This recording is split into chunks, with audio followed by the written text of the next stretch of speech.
Hello everybody, welcome back to Farming Simulator 2017 with me, Apollo XRP, and this is Showcase. And today we're going to be showcasing the Pottinger Mowers.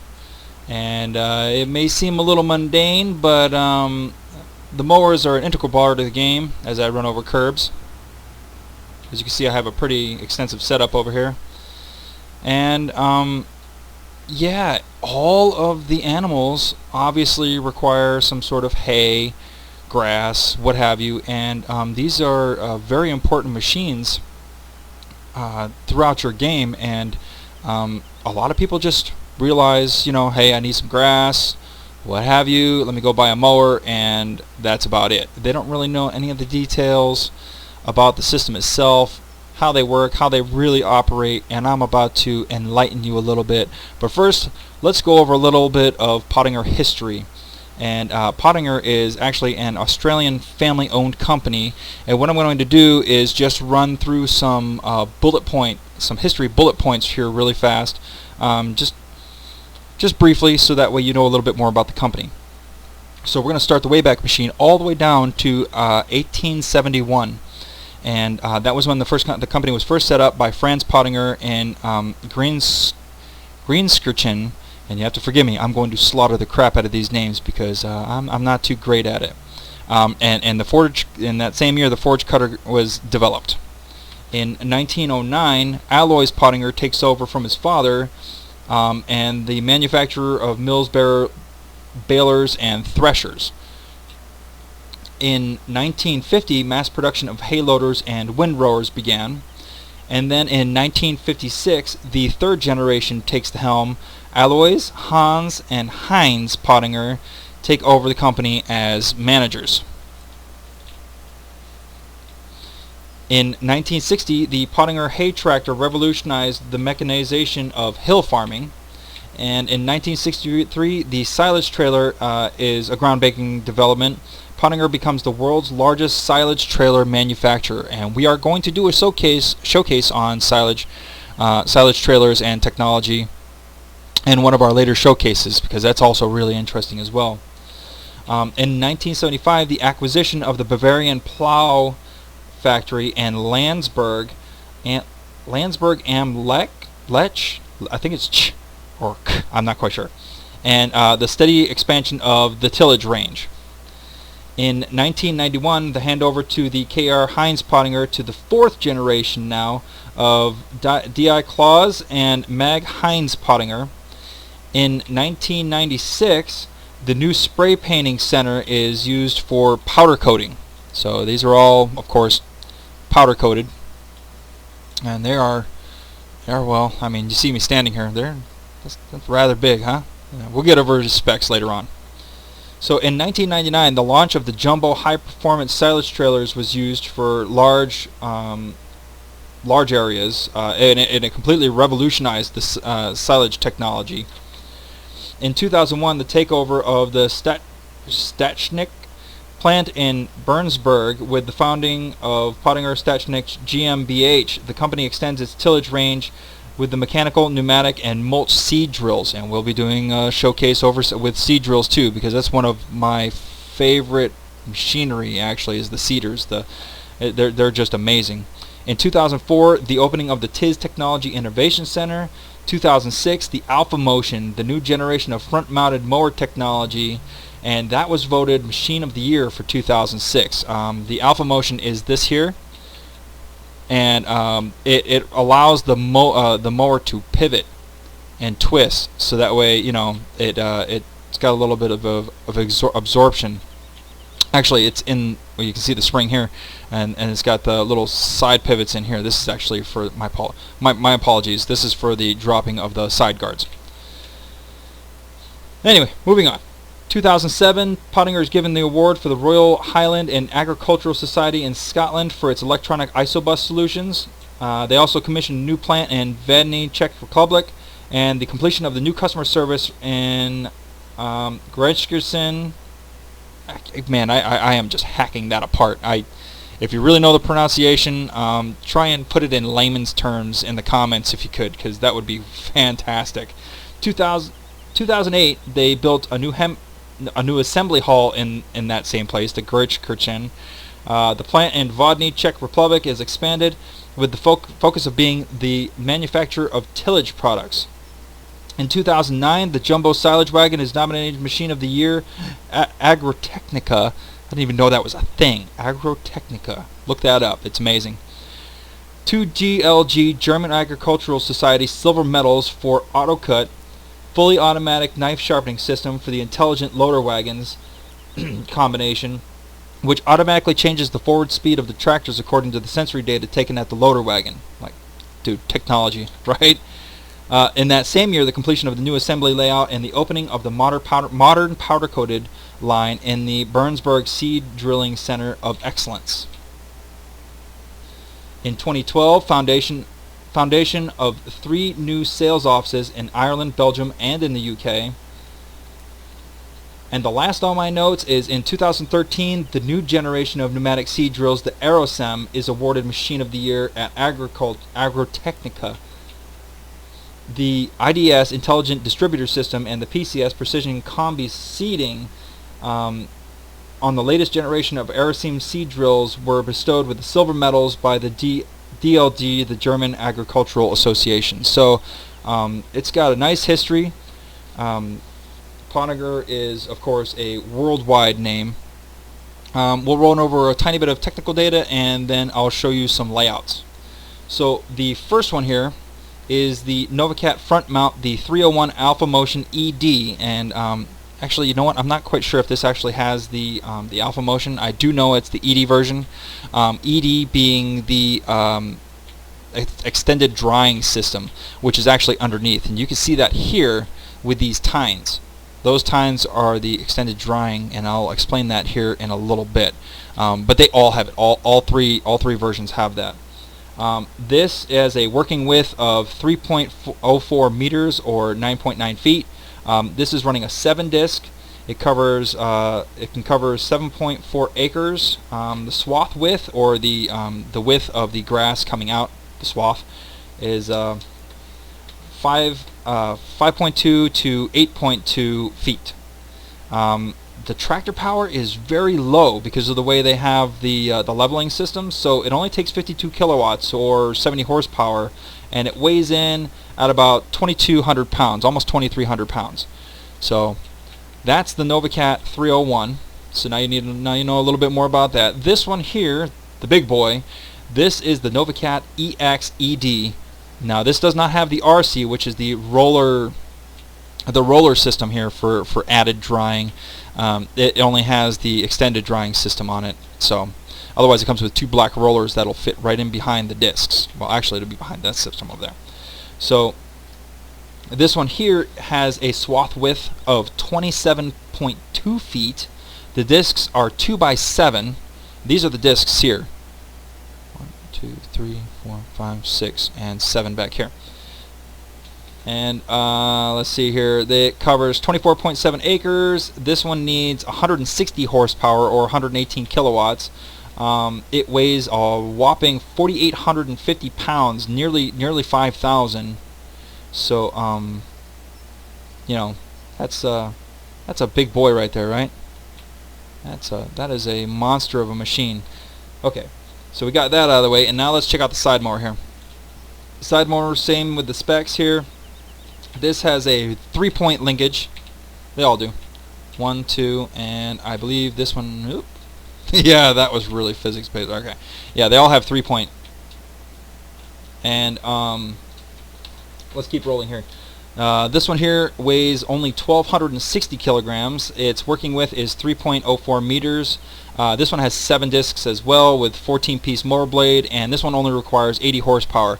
Now, you really can't use all 3 of these in conjunction because the swath width here on the back attachment is the same as one of these sides. So using all 3 is kind of ridiculous. You wouldn't need it. You would use the front attachment with the back, and that's about it. So I'll go ahead and show you. I do have one tractor with all 3 implements on it. So let's go take a look at the setups. So I have one here sitting up on my semi. This one has all 3 implements. You see how the front 2 are attached here, and the PTOs, the power transfers. And you see the way it is. I'm gonna hop in the tractor. You see the way it's folded up, which gives you an excellent range of view. And then the front portion of the mower, I believe what was it, the 301, that just lifts. It doesn't tilt up. However, they all have these side cutting lifters, and I didn't realize that, but that's actually an optional piece. They don't really come standard. That's an optional thing you can buy. And then on the back here, if we hop up on top of the truck, you'll see that the angle of attack here for this mower it's designed to lay this way, so that way you can see out your side mirrors. You see, you have full view of the mirror here, and when you come over, you have the full view of the mirror here. They angled it that way, so that way you could still see out the back. You get a really good shot of the tines right there. That's the extra drawing right there, and here's your channels for the swath width. Okay. Excuse me, my throat's a little dry. So let's talk a little bit more about the cutter bar. This is the cutter bar. And boy, I'm precariously on this thing here. The cutter bar, as you can see, has 1, 2, 3, 4, 5, 6, 7 cutter discs, and it's with a very easy quick change system, and it actually has a compartment in here for tools. And each one has a special knife. The knife, the quick change system's standard for all 3 pieces. There's a spring clip that engages with the knife pin to press the knife securely against the mower disc. The solid hold ensures safety. The knife mounting pin is bolted directly to the disc and can be replaced cheaply if required. The bolt is recessed to protect it against corrosion and dirt. Did I just read that off of a piece of paper? Yes, I did. So what? You can't make me, I can't remember everything. I gotta write down notes, right? I'm getting old. Shit, I'm almost 40. Alright, so the contoured shape of the conical mower discs increases the effectiveness of power paddles on the crop flow, lowering the drag resistance of the motor. The lower the drag resistance, the less horsepower you need to pull with the mower. I'm sorry, with the tractor. Forage flows through the mower easily and uniformly. Tractor power requirements are lowered, as I said. Dynamic flow, crop flow means the mower is operating at peak efficiency all the time. Now these are counter chops. So the slanted leading edge of the cutter bar allows the earth to flow beneath, separating it from the crop. There's a minimal gap between the upper edge of the cutter bar and the counter-rotating knives. So one knife will rotate this way, the other will rotate this way. That means that even heavy flattened crops or dry unfertilized grass can be cut like top-notch, highest quality. You get a tidy and uniform cut due to the optimized overlap of the knife paths. The sword is protected through the design of the smooth underside of the cutting bar, rounded skids at both ends with no sharp edges. As you can see here,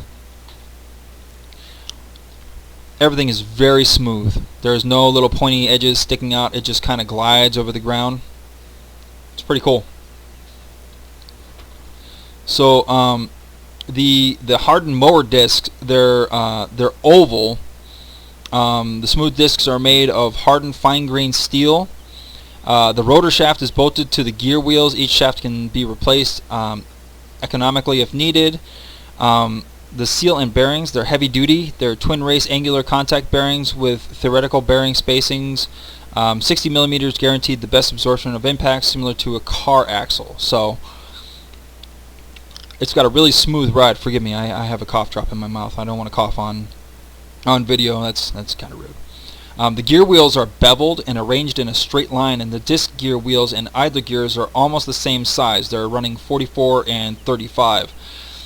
So that gives the bearings less stress with the idler gear that is mounted on either side. So with the size of the gears, there's always 2 teeth in contact. The skids themselves here, the skids. Let me get skids here. Yeah, well, these are the skid plates right here. Skid plates. Oh, look at that. You can see it really good inside there.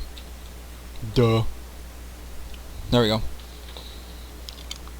Alright, the wide skids are made from hardened boron steel to resist impact and prevent buildup of earth. The skids are bolted, making them easily to replace when worn. Additional skids can be mounted when necessary. They do have option packages of all different sizes of skids to suit the terrain. whether you're wet drying, wet mowing, dry mowing, hills, slants, rocky, what have you. And it has like unrestricted maintenance access. It's modularly constructed, so it doesn't come in any easier than that as far as like maintenance is concerned. Now, if we go back to the NovaCat 8, the X8 here, the two sides of the mowers are pivoted upward. The widths during transport, they don't exceed 3 meters, so you can reduce the height even more by folding down those side guards at the top, because it stands up pretty damn high. I should have given you the specs on the height, because that's really freaking tall.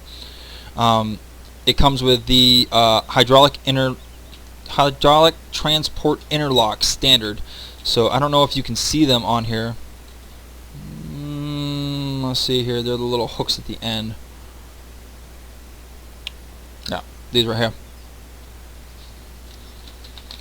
And the hydraulic folding guards here up at the top. I don't know if you can see them up there. Let's go over here. Oh, we'll grab this unit right here. I got some laid out. Yeah. It actually doesn't show it on here. It's really odd. Anyway, so let's talk about mower combinations.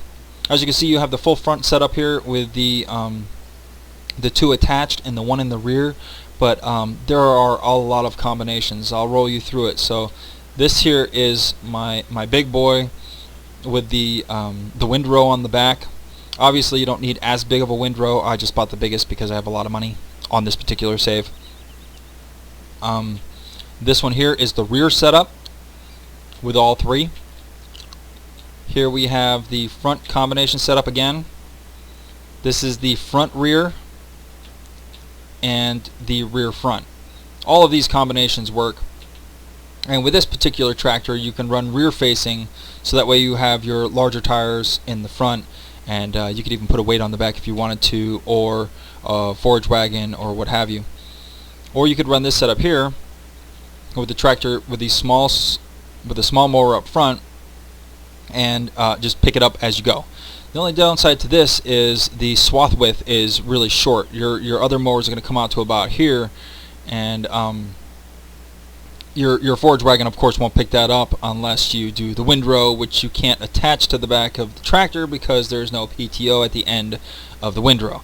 So basically, you would do this, and then just come back behind with the forage wagon.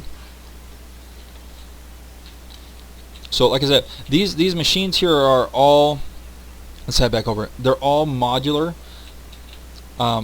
This is one piece, this is one piece, this is one piece, and they all are attached by pins. And you just pull the pins out, and especially for the extra drying tying system, it's got roller wheels with little dolly wheels on the side. You just attach one on this side, one on this side, and roll it out. Same thing with here. You just lay this on a little flat and roll it out. It's all modular, all easy to take apart, and all of them work with the intelligent operation systems. You have the NovaCat 8, the NovaCat 8 collector, the Isobus, and the NovaDisc. All of those systems work with it. I don't know if you can actually see it in here. Yeah, it's actually not set up in here. On my notes, I have a picture of it's a handheld device that shows the layout of the mowers themselves, which could be easily manipulated with ride height and all that other good jazz. So there you have it. They're not just simple mowers. There's a lot more to it. The company's got a long history. They're very durable, last for a very long time. Pottinger is a really great name. You see the extra dry right there. Extra dry. So what we'll go ahead and do is let's use it with the windrow and see it in action, and then I'll let you go. There we go. Get inside that truck. Let's go ahead and fold that and lift it. Let's fold up the windrower.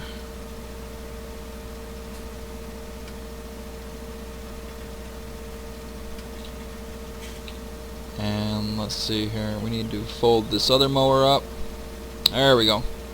Alright. Let's head over to the field. Now I only have a little system set up.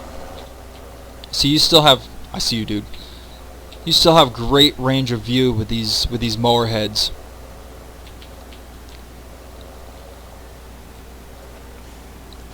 Let's see, we'll make a right here. Let's see if we can find some grass. Shouldn't be too hard, right? Let's make a turn here. Holy crap! Make it right. Pull. Yeah, my driving skills are kind of non-existent. There you go. Here's a little patch. We'll go nice and slow so you can see it all in action. Let's stop right here. Alright, let's unfold everything now. We're going to lower it.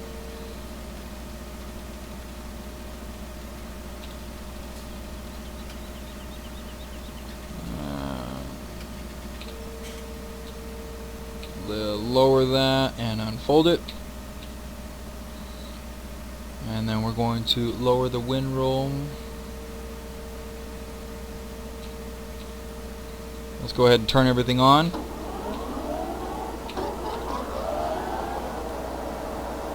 Wait for that windrower to get fully unfolded. There we go. Turn that windrower on. There's a full setup. Like I said, you can use the smaller windrow because this is kind of overkill, but it works all the same. And let's see here, we'll just take it nice and slow.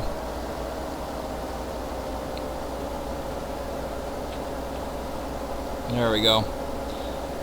See those tines spinning up underneath there for the extra drying, which makes it nice, light, and airy.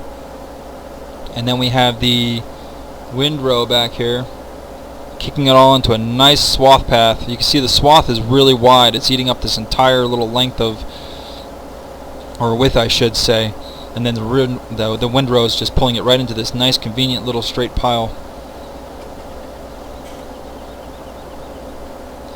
But yeah, that's about it in a nutshell. So I'd like to thank you all for watching. Stay tuned for the next showcase, which I will be doing sprayers. So everybody have a great one. Thanks for watching. Take care. Apollo XRP. Have a good night.